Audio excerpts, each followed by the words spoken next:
Universal question. What makes something smell really good or bad? Smells are nothing more than teeny tiny little particles floating in the air around us that we suck up through our nostrils. That odor-filled air heads right up your nasal passages in your nose, where the odor molecules are finally trapped by a thin bit of tissue called olfactory epithelium. These special nerve cells are covered in cilia, which are like tiny hairs that stick out and trap the smell particles as they float past. The cells then send a signal directly to your brain, telling it what different smells are entering your nose. Most pungent odors, both nice and nasty, tend to be made up of lots of different odor molecules that mix together to create the distinct smell we recognize. Every single time you breathe in through your nose, the olfactory epithelium is alerted, and the process starts again, over and over, all day long. Most of the time, whether or not we think something smells comes down to memory. Our brains are great at remembering certain smells and associating them with good or bad memories. For instance, your absolute favorite meal might smell mouth-watering to you, but stinky to someone else who's never tried it before. That's why there's so many smells out there that some people love and others can't stand. Okay, so most of the time our memories help us decide if something smells good or bad, but what about the rest of the time? Why are there some smells that seem to automatically make us gag? Well, it just comes down to pure instinct. Take blood, for example. Both the sight and the smell of blood is well known to repel animals who are prey, like deer, rabbits, and humans. Even if you've never smelled blood before, it's likely to make you squeamish right away. But to predatory animals like wolves or tigers, blood smells tasty. So we tend to steer clear of places that smell bloody and might be full of predators. There's other more obvious examples too, like poop. It's super unhealthy to touch poop, so our sense of smell tells us from day one to stay clear. The same is true for lots of things that might get you sick too, like rotting food, for instance. That rotting smell is really just the smell of dangerous bacteria breaking down the cells of the food and releasing an icky chemical called hydrogen sulfide. This toxic stench smells so bad that it makes you want to stay far away, making the stink of our old, unhealthy food bad enough that you'd never consider eating it, even if you don't have the memories to back it up. So when someone tells you to just trust your instincts, you can confidently tell them, I already do. Just don't expect them to know what you're talking about. Have you ever stopped and wondered what earwax actually is? The stuff we call earwax has a more scientific name, cerumen. It's made by glands deep in the ear canal and slowly oozes its way towards the opening of the ear. As icky as it might seem, earwax is actually good for you. The sticky cerumen acts like a protective barrier for the super sensitive skin inside your ear. The earwax does a lot to protect the delicate parts of your inner ear. It traps dirt and germs, it keeps water out, and it collects bacteria and other dusty allergens and irritants. Usually, earwax naturally disappears over time, eventually moving from deep in the ear all the way out to the opening where it falls, flakes, or washes away. Then, fresh new earwax is created and the cycle starts again. Sometimes, earwax can build up over time if your glands are producing too much of the stuff. When that happens, the extra wax can dry up and harden, causing a blockage that can hurt or make it hard to hear. Even though they seem like the perfect tool for the job, you really shouldn't use cotton swabs to try and get rid of excess earwax. Usually, it just pushes the extra wax deeper and packs it down, making the problem worse. The inside of the ear is very sensitive, so if you're walking around with way too much earwax, you're better off going to the doctor rather than trying to scoop it out yourself. So, why do we have earwax? To help keep our ears healthy, even if sometimes it can get a little bit gross. Why do we burp? Our burps are really nothing more than extra gas finding its way out of our body. In this case, our mouths.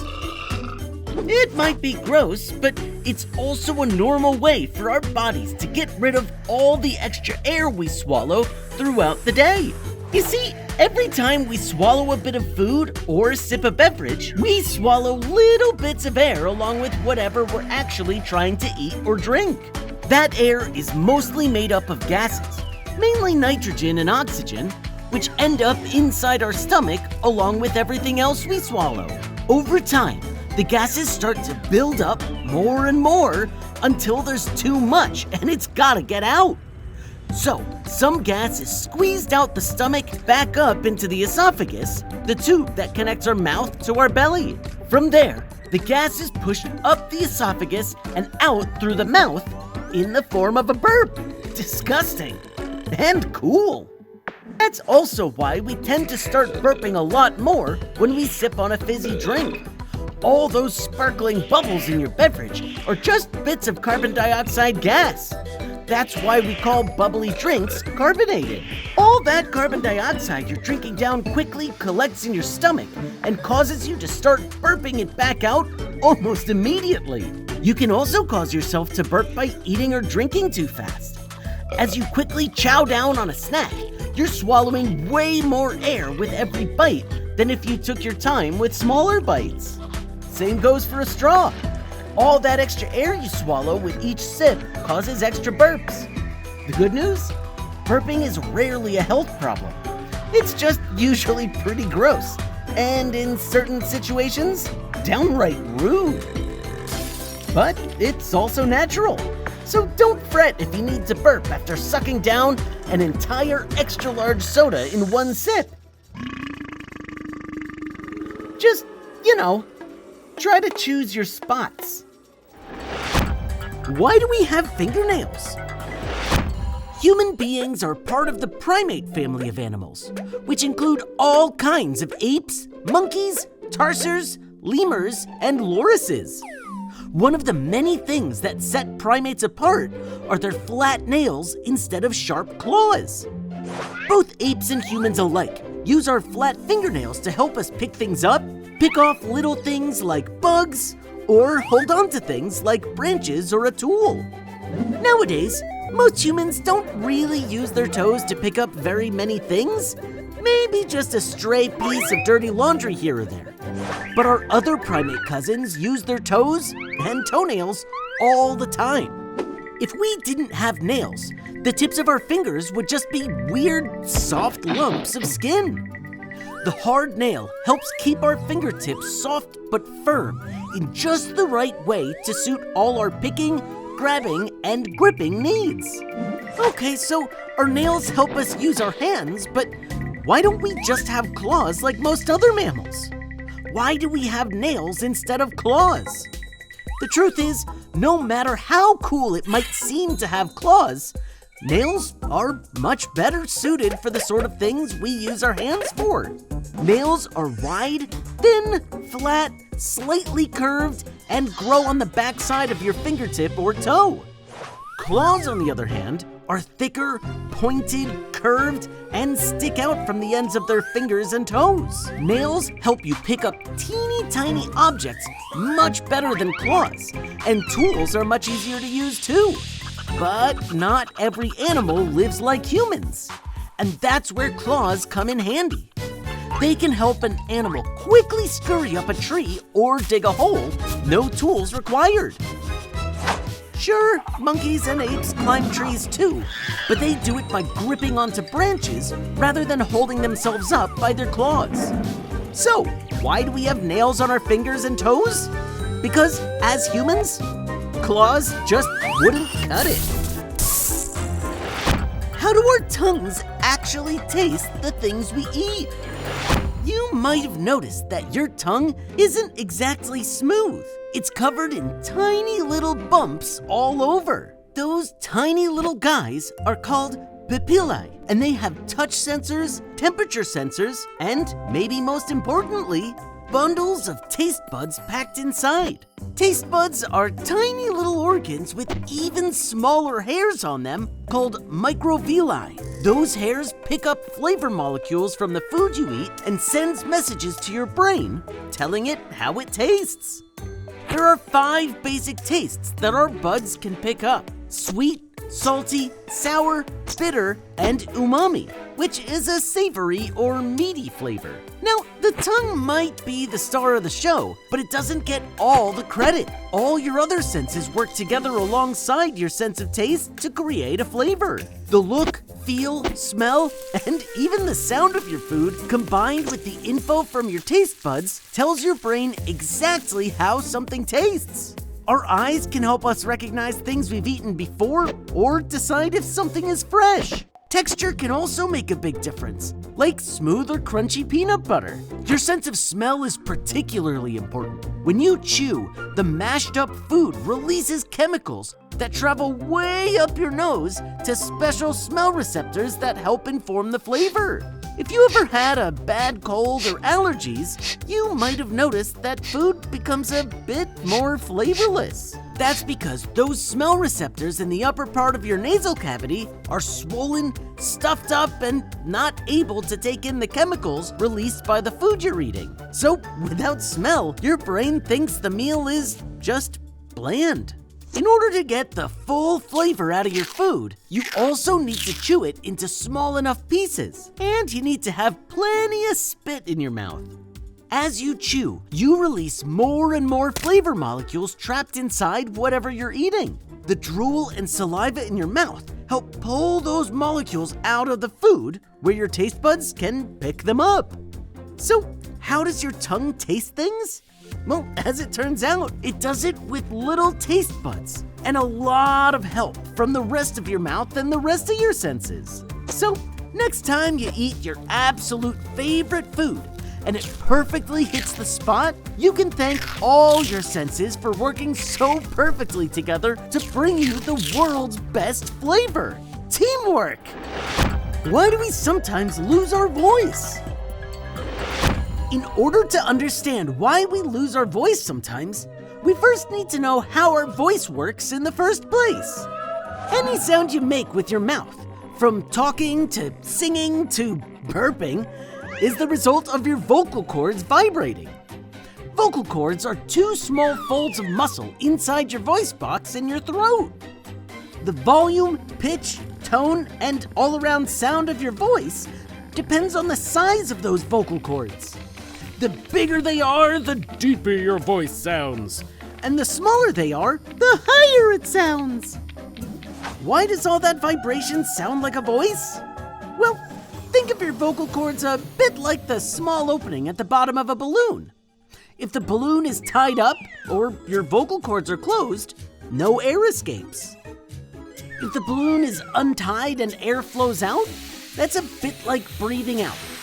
But if you grab the small opening and stretch it out, you can control how much air escapes. When you let out a little air, the vibrations might be more high-pitched than if you let out a lot of air. That's the same way our vocal cords work. Okay, so that's how our vocal cords vibrate to give us our voice, but why do we sometimes lose it? Well, anytime you yell, scream, or sing your lungs out, you're kicking those vocal cords into high gear and causing them to vibrate so hard that they bash together with each vibration. Over time, this makes your vocal cords red and swollen, causing them to vibrate differently than normal and making your voice sound low, raspy, and hoarse. The same thing can happen when you're sick. An infection can irritate your vocal cords, causing them to get all swollen and red, just like if you were screaming. Sometimes they can get so swollen that it becomes hard to even speak. We call this losing your voice. Sometimes the vocal cords continue to swell even after you've finished yelling. That's why you might lose your voice a few hours later or even the next day.